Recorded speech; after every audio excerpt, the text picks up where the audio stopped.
कहा जाता है कि अंत भला तो सब भला।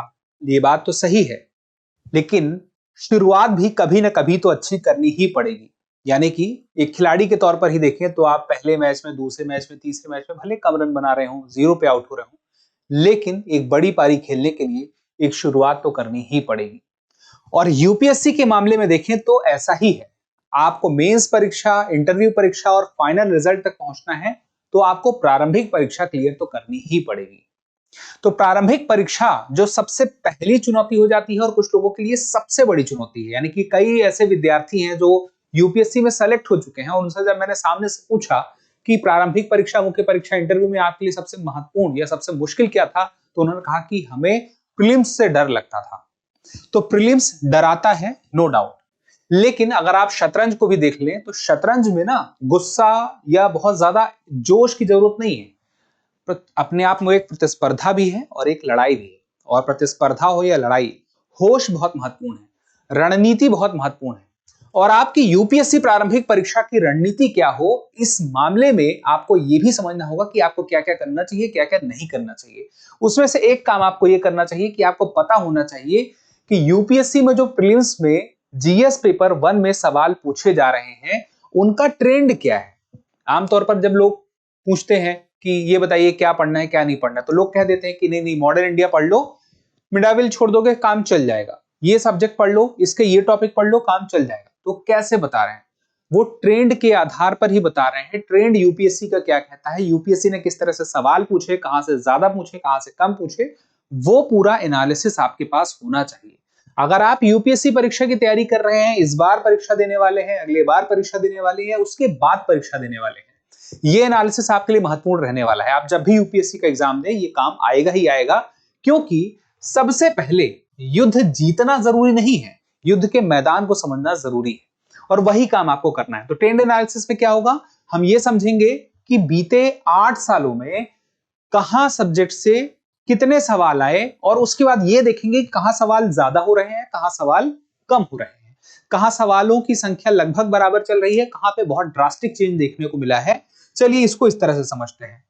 अब आप देखिए, मैं जीएस पेपर 1 ही क्यों बता रहा हूं, क्योंकि सीधी सी बात है कि पेपर 2 जो सीसेट का है उसको लेकर के सबको पता है कि क्वालिफाइंग नंबर लाना है, कट ऑफ तो इससे निर्धारित होगी। तो इसके लिए आपको ध्यान रखना पड़ेगा कि क्या आपकी रणनीति हो। स्पेशली उसके लिए तो रणनीति चाहिए ही, लेकिन यहां पे देखिए पॉलिटी के लिए भारत की राज्य व्यवस्था। अब देखिए 2025 में पॉलिटी से 17 सवाल आए।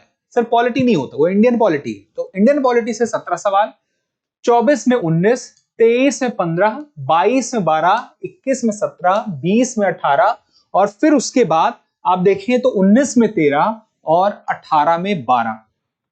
ये सवालों का क्रम क्या बता रहा है, 17, 19, 15, 12, 17, 18, 13, 12, 17 के आसपास सवाल चले हैं कि नहीं चले हैं। आप देखिए 17, फिर 19, फिर ये 15 हो गया। तो एवरेज इन तीनों का क्या निकला पिछले 3 साल का, 25, 24, 23 का 17 के आसपास जा रहा है। फिर उसके बाद 22 में कम हुआ तो 21 में फिर 17, 20 में 18। आप सोचिए, यानी कि 17 सवाल एक पैमाना बनता हुआ दिखाई दे रहा है पिछले 8 साल में। तो मोटा मोटा उसके आसपास हम पहुंच रहे हैं। कितने सवाल इंडियन पॉलिटी से आगे भी आने की संभावना रहेगी। आप सबको पता है कि यूपीएससी के प्रीलिम्स का जब कट ऑफ आता है तो पता चलता है कि 100 से भी कम है कट ऑफ। 200 नंबर का पेपर है, 100 से भी कम कट ऑफ है, यानी कि सही सवालों की संख्या 50 से भी कम है और भी उससे कहीं ज्यादा कम है। और लोग ये सोच ले कि अच्छा इतने कम सवालों में भी लोगों का सिलेक्शन हो जाता है तो पेपर आसान है। पेपर आसान भी नहीं है, पेपर आसान नहीं है, पेपर मुश्किल है और इसी वजह से उसके लिए रणनीति जरूरी है।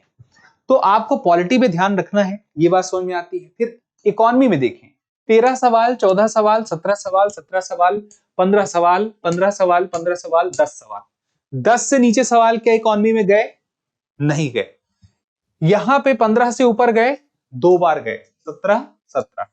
एवरेज अगर हम देखा जाए तो 10, 15, 15, 15, 17, 17, 14, 13, 15 के पास एवरेज इसका मिल जाएगा। यानी कि 15 सवाल एवरेज पिछले 8 साल ये ट्रेंड बताते हैं कि इकोनॉमी से आते ही आते हैं।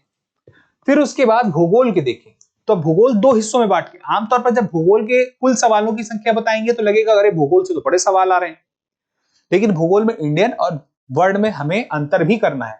तो भारत के भूगोल में देखिए 25 में 1, 24 में 2, 23 में 6, 22 में 5, 21 में 5, 20 में 4, 19 में 6 और 18 में 4 सवाल।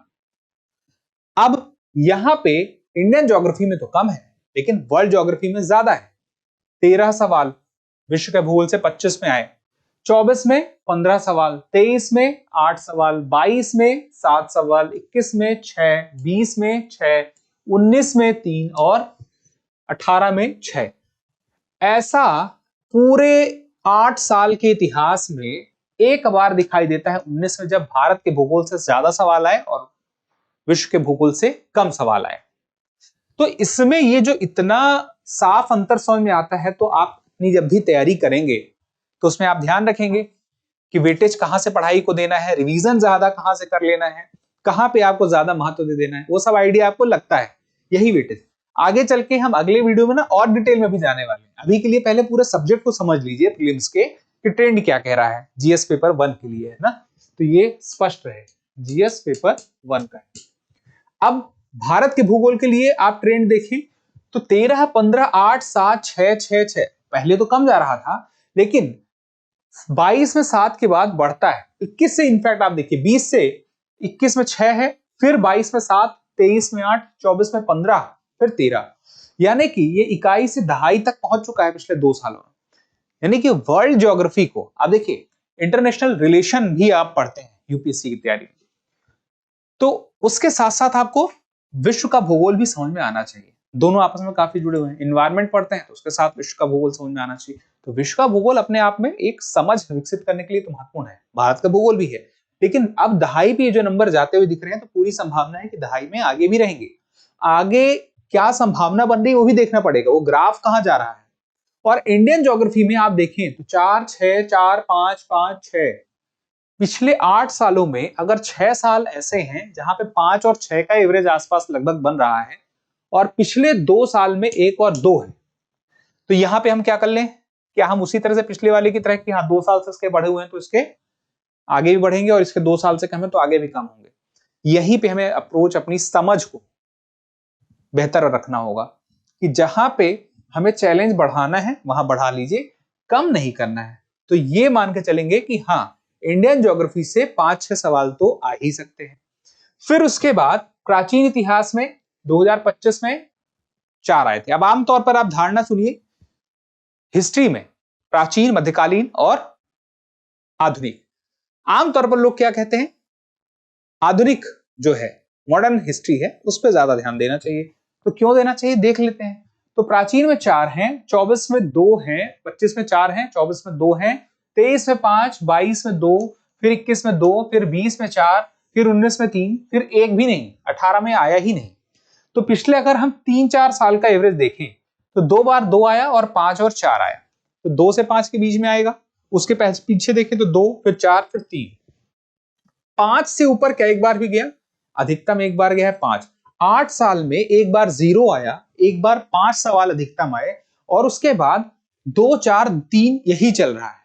तो संभावना क्या 5 ऊपर कभी जाने की है? अभी के तौर पर एक अंदाजा है कि मुश्किल है। फिर उसके बाद मध्यकालीन में देखें, फिर वही स्थिति है, 3 है, 25 में 24 में 1 है, फिर 2 है, फिर 22 में 5 है, 21 में 3 है, 20 में 1 है, 19 में 2 है, फिर 18 में 1 है। क्या यहां पे 5 से ऊपर आए एक बार आए और उसके बाद 4 कभी नहीं गया है? मध्यकाल में 4 गया ही नहीं है, मध्यकाल में 3 गया है, 1, 2, 3 और एक बार 5। इसीलिए आमतौर पर तैयारी करने वाले क्या करते हैं, मॉडर्न इंडिया पहले पढ़ते हैं, प्राचीन, मॉडर्न इंडिया, मिडेवियल को, मध्यकालीन को थोड़ा सा बाद में। अब देखिए आधुनिक में 5 से ऊपर हम पहले चलेगा, 7 पे, 25 पे, फिर 24 पे 2, 23 पे 3, 22 पे 4, 21 पे 8, अब 20 पे 9, फिर 19 पे 6 और 18 पे जब 0 आए थे एक बार एंशिएंट से, तब यहां पे 14 सवाल आए थे। तो यहां दहाई तक गया है। पूरे इतिहास में अगर हम प्राचीन, मध्यकालीन और आधुनिक में बात करें तो दहाई में नंबर कहां गए हैं, आधुनिक में, और नंबर 5 से ऊपर भी ज्यादा कहां गए हैं, आधुनिक में। इसीलिए क्या कह दिया जाता है, मॉडर्न इंडिया पे खास ध्यान रखना। चलिए कला एवं संस्कृति पे 2 सवाल 25 में, 3 सवाल 24 में, 3 सवाल 23 में, 22 में 4 सवाल, 21 में 7 सवाल, 20 में 5 सवाल और 19 में 5 सवाल और फिर 18 में 7 सवाल।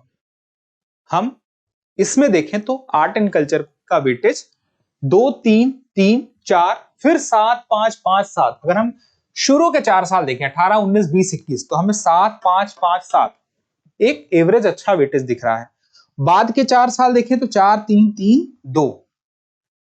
अब आप पेपर 2 भी पढ़ रहे हैं, सीसेट की तैयारी भी कर रहे हैं और सीसेट में संभावना क्या है कि 4 साल एक जैसा ट्रेंड चला, फिर 4 साल थोड़ा अलग चला, फिर 4 साल फिर पहला वाला ट्रेंड। एक उदाहरण दे रहा हूं, बहुत संभावित बात कह रहा हूं, नहीं हो सकता है, लेकिन यानी कि यहाँ पे क्या है, मिक्स रिएक्शन समझ में आते हैं, तो यहाँ पे हम उस हिसाब से ध्यान रखेंगे कि क्या ट्रेंड कहता है। फिर उसके बाद विज्ञान एवं प्रौद्योगिकी। विज्ञान प्रौद्योगिकी से सवाल दहाई में आपको दिखेंगे, इकाई में एक भी पिछले 8 साल में नहीं है। यानी कि science tech UPSC prelims clear करने के लिए महत्वपूर्ण है।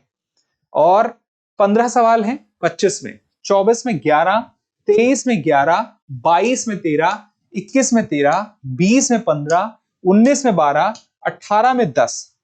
अब मैं देखूं 15 13 13 15, पिछले 8 सालों में 4 बार ऐसा हुआ है जब 13 13 13 15 12 इसी पे हम आ रहे हैं, लेकिन 12 से ऊपर आने की संभावना तो ठीक ठाक है, प्रबल प्रबल। और साइंस के सवाल अभी और आएंगे, इस बात की संभावना है, तो हमें उसमें अपनी तैयारी को कम नहीं रखना है।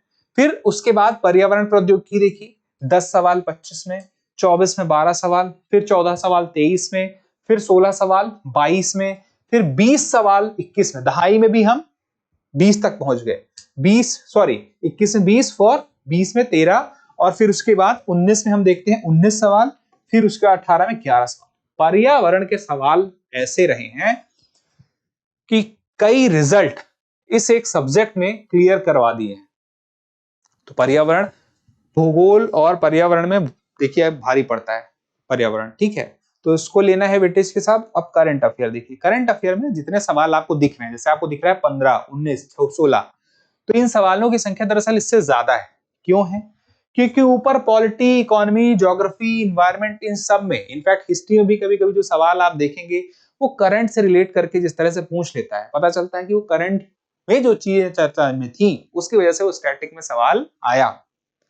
तो करंट का वेटेज अपने आप में एक बहुत अलग किस्म का है, उस बात का ध्यान रखते हुए 15 19 16 15 4 10 16 25, 18 में बड़े सवाल आ गए थे, एक चौथाई सवाल आ गए थे 25। लेकिन उसके बाद हम अभी भी देख लें, 15 सवाल 19 सवाल 16 सवाल 15 सवाल, पिछले 4 साल का ट्रेंड क्या कहता है? 15 से 20 का, और ये भी क्या कहता है? 20 के आसपास जाने की संभावना बन रही है। और उसके पिछले 4 साल देखिए तो एक बार इकाई में रहा है, बाकी 10 16 25 तक गया है, यानी कि जो 20 तक जा रहा है 25 तक जा रहा है, और साथ में बाकी सारे सब्जेक्ट में भी कहीं ना कहीं उससे कनेक्ट करके सवाल आ रहे हैं, तो वो अपने आप में बड़ा महत्वपूर्ण हो जाता है। तो उसको बहुत अलग तरीके से, इसीलिए पूरी यूपीएससी की तैयारी में जब भी आप पूरी स्ट्रेटजी बनाते हैं कि मुझे प्रीलिम्स तैयार करना है या पूरा यूपीएससी प्रीलिम्स मेंस तैयार करना है, आप सब्जेक्ट वाइज पढ़ रहे हैं, कुछ दिन का शेड्यूल बना रहे हैं, इतने दिन ये पढ़ूंगा, इतने दिन ये पढ़ूंगा, इतने दिन ये पढ़ूंगा, और करंट अफेयर अनवरत चलता रहता है।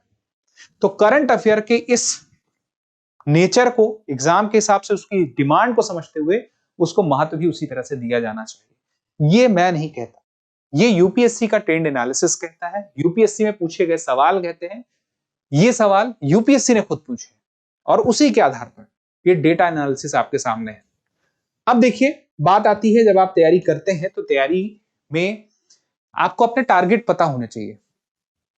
एक प्रीलिम्स के लिए टारगेट का मतलब क्या है कि आपको कट ऑफ क्लियर करना है। कट ऑफ क्या जा रहा है, कट ऑफ का ट्रेंड क्या रहा है पिछले 8 सालों में? कट ऑफ यूपीएससी में अगर आप देखें, कट ऑफ यानी कि जीएस पेपर 1 की बात है, 2025 का तो अभी नहीं आया, 24 का देखें 87.98, इसका आधा करेंगे यानी कि उतने सवाल सही किसी ने किए हैं, यानी कि 45 से भी कम सवाल अगर किसी ने किए हैं तो वहां पे उसका हो गया है। लेकिन यहाँ पे याद रखिएगा, सवाल और भी सही किए होंगे लेकिन अटेम्प्ट और ज्यादा किए होंगे, फिर वो माइनस मार्किंग की वजह से हटा होगा, वो सब आपको पता ही। जिनको नहीं पता है, पहली बार वीडियो देख रहे हैं, देखिए, उनके लिए सिर्फ, जिनको पता है वो रुक जाए। कि जैसे किसी ने 3 सवाल गलत किए और 1 सवाल सही किया, तो यहाँ पे उसको कुल कितने नंबर मिले होंगे? 0, क्योंकि 1/3 नंबर कट जाते हैं। और 1/3 नंबर 3 बार कटे तो पूरे एक सवाल के बराबर के नंबर कट गए। तो वहां पे गलत सवाल कम करने हैं, सही सवाल ज्यादा करने हैं, ज्यादा सवाल अटेम्प्ट नहीं करने हैं, ये सब की स्ट्रेटजी महत्वपूर्ण है, उस पर हम चर्चा करेंगे। माइनस मार्किंग से कैसे बचना है इस पर हम आराम से बात करेंगे। अभी के लिए इसको देखिए कि अनरिजर्व में 87.98 है और ईडब्ल्यूएस में 85.92। 23 में 75 सवाल नहीं है, 75 नंबर है, 75.41, और इसका आधा कर लीजिए यानी कि उतने सवाल। 86.62 ईडब्ल्यूएस को ये पॉइंट में क्यों आ रहा है, क्योंकि वो माइनस मार्किंग से नंबर ऐसे चले जाते हैं। फिर 22 में है 88.22, 82.83। अब 21 में 87.54, 80.14। 20 में है 92.95, ईडब्ल्यूएस में 77। 19 में है 98 जनरल में और ईडब्ल्यूएस में 90। फिर उसके बाद 18 में है 98 और उसके पीछे नहीं मिलेगा, ईडब्ल्यूएस वहां पे नहीं दिखेगा आपको। चलिए ओबीसी में 87.28, एससी में 79 और एसटी में 74.23, और ये 2024 में। 23 में ओबीसी में 75.75, एससी में 59.25, एसटी में 47.82। फिर 2022 में ओबीसी में 87.54, एससी में 74.08, एसटी में 69.33। 2021 में ओबीसी में 84.85, एससी में 75.41 और एसटी में 70.71। 20 में 89.12, एससी में 74.84 और एसटी में 68.71। फिर यहाँ पे 19 में थोड़ा नंबर बढ़े, 20 में बढ़े, लेकिन 19-20 में नंबर तो फिर भी ज्यादा दिख रहे हैं। लेकिन 19-20 के पास ये 98 नंबर जो दिखा रहा है अनरिजर्व का ही, अब देख लीजिए तो 98 नंबर का मतलब क्या हुआ, लगभग आपके 49 सवाल सही हैं। और भी सही रहे होंगे लेकिन वही बात की माइनस मार्क की वजह से कुछ हट गए। तो आधे के आसपास सवाल आपको सही करने पड़ेंगे, और ज्यादा अटेम्प्ट कर रहे हैं तो फिर वही है कि माइनस मार्किंग के साथ घट गए कुछ। लेकिन अभी स्थिति उससे पीछे हो गई, तो इसका मतलब क्या है, सवाल जो है उसमें कुछ परिवर्तन आया होगा, यानी कि पेपर थोड़ा सा तो टफ हुआ होगा, कुछ तो हुआ होगा। पढ़ना तो लोगों ने कम नहीं किया है। क्यों? क्योंकि सब जो क्वेश्चन पूछे जा रहे हैं, क्वेश्चन पूछने का तरीका भी यूपीएससी ने बदला है। किस किस प्रकार के यूपीएससी सवाल पूछ रहा है, इस पे भी हमें अलग से डिस्कशन करना होगा, हम इस पर भी बात करेंगे। आप जुड़े रहिए बस इन सारी चीजों के लिए। चैनल सब्सक्राइब कर लीजिएगा, हमारी मुलाकातें होंगी, हम इन सब बातों पे बात करेंगे। तो यहां पे फिलहाल के लिए आपको अंदाजा लग गया कट ऑफ आपका कहां जा रहा है। पिछले 22 में देखिए, 21 से आप देखिए, एक मोटा अंदाजा लीजिए तो 87, 88, फिर बीच में 75 आया, फिर 87। इस बार का अंदाजा आप लोग बताइए, जिन्होंने पेपर दिया है, क्या अंदाजा आपका लग रहा है? क्या इसी के आसपास रहने वाला है? मोटा अंदाजा इसी के आसपास कई लोग कह रहे हैं। तो चलिए, तो ये था टारगेट की बात कि आपको टारगेट क्या रखने हैं, और ये था आपका ट्रेंड एनालिसिस। अब देखिए, तैयारी करने के कई तरीके हैं, उसमें से तैयारी आसान करना एक बड़ा लक्ष्य होता है। हम इंटरनेट का उपयोग करते हैं, हम और आप बातचीत कर रहे हैं, ये सब क्यों कर रहे हैं? इसके पीछे का पर्पस क्या है? आप अपनी तैयारी को आसान बनाना चाहते हैं। तैयारी को आसान बनाने के लिए आप चाहते हैं कि आपका समय ना खर्च हो, आपके समय खर्च समझने में हो, आपको पढ़ने में हो, आपको समझाने में आपका समय, उसके लिए आपको अलग से मेहनत ना करनी पड़े, उसके लिए आप साथी चाहते हैं। वो साथी इस वक्त जैसे मैं हूं आपके लिए जो भी वीडियो देख रहे हैं। तो अपनी तैयारी का साथी अगर आप दृष्टि आईएएस को बनाना चाहते हैं, तो देखिए, अभी फिलहाल के लिए अगर आप प्रीलिम्स पे ही सीधे फोकस करते हैं और 2026 का प्रीलिम्स देना चाहते हैं, तो उसके लिए प्रीलिम्स स्पेशल कोर्स दृष्टि आईएएस का है, दृष्टि लर्निंग ऐप पे है। उसके लिए आप कॉल कर सकते हैं इस नंबर पे 8750187501। लेकिन मुद्दा सिर्फ ये नहीं है, इस कोर्स की लिंक आपको मिल जाएगी डिस्क्रिप्शन में। मुद्दा ये नहीं है, मुद्दा ये है कि मैंने क्या कहा था, अंत भला तो सब भला, ये मैटर करता ही है। और ये भी मैटर करता है कि शुरुआत भी हमें कभी न कभी भली करनी ही पड़ेगी, आज नहीं तो कल से, लेकिन करनी तो पड़ेगी। तो अंत भला सब भला तक हमें जाना है, तो हमें वहां पे अपनी तैयारी को यानी कि समग्र रूप से अच्छा करना पड़ेगा। कहने का मतलब ये है, समग्र तैयारी अच्छी करनी है, यानी कि प्रीलिम्स की भी करनी है, मेंस की भी करनी है। और कई ऐसे विद्यार्थी हैं, देखिए, अगर आप पूरी तैयारी कर सकते हैं एक साथ पूरी तरह से, आपको यह दिक्कत नहीं है कि आप दिल्ली नहीं आ सकते, आपको यह दिक्कत नहीं है कि आप कोई प्रेशर है, आपके पास समय नहीं है, तो आप दृष्टि आईएएस के ऑफलाइन सेंटर से क्लास करके संपूर्ण तैयारी कर सकते हैं, प्रीलिम्स मेंस की, अपने ऑप्शनल की। जो लोग अपने घर से तैयारी करना चाहते हैं, यहाँ पे कुछ कंडीशन के साथ मैं बात कर रहा हूं, जैसे कि कोई लोग ऐसे हैं जिनका भी मान लीजिए कॉलेज चल रहा है, जो ये वीडियो देख रहे हैं, कुछ कंडीशन के हिसाब से मैं आपको बताऊंगा, आपके लिए एक बहुत बेहतर चीज है जो आपके लिए काम आएगी। क्यों? क्योंकि मान लीजिए कि आप में से कुछ लोग जो अभी कॉलेज में हैं, या कुछ लोग अभी जॉब कर रहे हैं, या कुछ महिलाएं हैं जो कि बड़े शहर नहीं आ सकती, या ऐसी परिस्थिति है कि घर पे समय देना या लोग सदस्य कम है और वो जरूरत आपको है वहां पे देने की। बहुत सारी अलग अलग परिस्थितियां होती है, हर किसी की अलग परिस्थिति होती है, हर एक इंसान की अलग परिस्थिति है। दो एक जैसी परिस्थितियां एक पर्सन की, एक घर में भी दो लोगों की एक जैसी परिस्थिति नहीं है। तो ऐसे में जगह और समय अगर आप अपनी सुविधा के हिसाब से देख के तैयारी करना चाहते हैं, तो दृष्टि आईएएस का जीएस स्टूडियो फाउंडेशन कोर्स है, जो कि लाइव ऑनलाइन, आप घर बैठे कहीं से भी कभी भी क्लास कर सकेंगे, और वो भी आपके बजट में। ये पूरा का पूरा कोर्स आपको सिर्फ 24,999 रुपए में मिलने वाला है।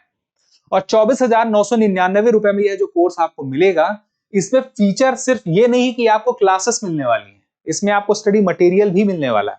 एक बार ध्यान से आप इसका नाम देख लीजिए, GS studio foundation live online course है, यानी कि एकदम प्रोफेशनल तरीके से, बेहतरीन लाइटिंग सेटअप के साथ, बेहतरीन और आवाज के साथ, ऑडियो के साथ आपको क्लास मिलेगी। और सिर्फ क्लास नहीं मिलेगी इस जीएस स्टूडियो फाउंडेशन कोर्स में, इसमें आपको मिलेगा इसके साथ में स्टडी मटेरियल। अब आप कह रहे हैं स्टडी मटेरियल तो ठीक है, लेकिन क्लास में क्या क्या मिलेगा? तो देखिए, आपके जीएस की कंप्लीट तैयारी हो जाएगी। जीएस चाहे वो प्रीलिम्स हो चाहे वो मेंस हो, ठीक है। अब जीएस की कंप्लीट तैयारी होती है, तो जीएस प्रीलिम्स और मेंस की कंप्लीट तो हो ही गई। उसमें ये कोर्स कब तक रहेगा? तो 14 महीने में ये पूरा कोर्स कवर हो जाएगा। 14 महीने में कोर्स कवर होगा, ठीक है। लेकिन क्लासेस उसके बाद भी रहेंगी, क्लासेस आपकी रहेंगी 1.5 साल तक, यानी कि 18 महीने तक कोर्स की वैलिडिटी रहेगी। अब आप सोच रहे होंगे कि 14 महीने तक क्लास चलेगी, 18 महीने तक वैलिडिटी रहेगी, लेकिन एक और बात है, आप क्लास को जितनी बार चाहें, क्लास जितनी बार चाहें उतनी बार देखें। कैसे? दृष्टि आईएएस के दृष्टि लर्निंग ऐप पर। अभी भी उस ऐप को आप देखना है, दृष्टि लर्निंग ऐप डाउनलोड कर लीजिए मोबाइल में, ऐप में लॉगिन कीजिए, देखिए एज ए गेस्ट चले जाइए, उसमें कोर्स को देखिए, जीएस स्टूडियो फाउंडेशन कोर्स। एक और है जीएस फाउंडेशन कोर्स और एक है जीएस स्टूडियो फाउंडेशन कोर्स, दोनों में अंतर क्या है वो आप फीचर देखेंगे, मिल जाएगा। यहां पे आपको ये जो 18 महीने की क्लासेस, 18 महीने तक की वैलिडिटी और 14 महीने पूरा कोर्स कवर हो जाएगा, कई बार क्लास देख सकते हैं। और मैंने कहा स्टडी मटेरियल मिलेगा, तो जो स्टडी मटेरियल मिलेगा वो कलर फॉर्म में, कलर बुकलेट मिलेंगी। दरअसल कलर बुकलेट का मतलब है कि ब्लैक एंड व्हाइट नहीं रहेगा पूरा स्टडी मटेरियल, आपको बढ़िया नोट्स या अपना जो मटेरियल है देखने में अच्छा लगेगा, थोड़ा सा एक आकर्षण बनता है।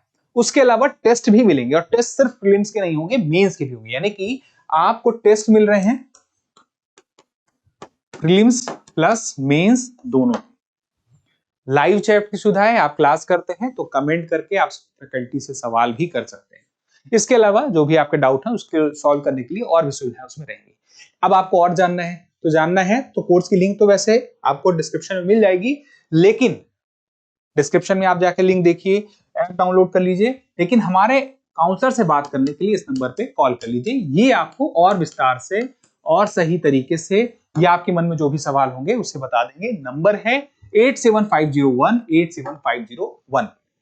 तो चलिए मिलते हैं अगले सेशन में, तब तक के लिए स्वस्थ रहें, मस्त रहें, पढ़ते रहें। धन्यवाद। अब एग्जाम की तैयारी को और बेहतर करने के लिए हमारे चैनल को लाइक, शेयर और सब्सक्राइब करना ना भूलें।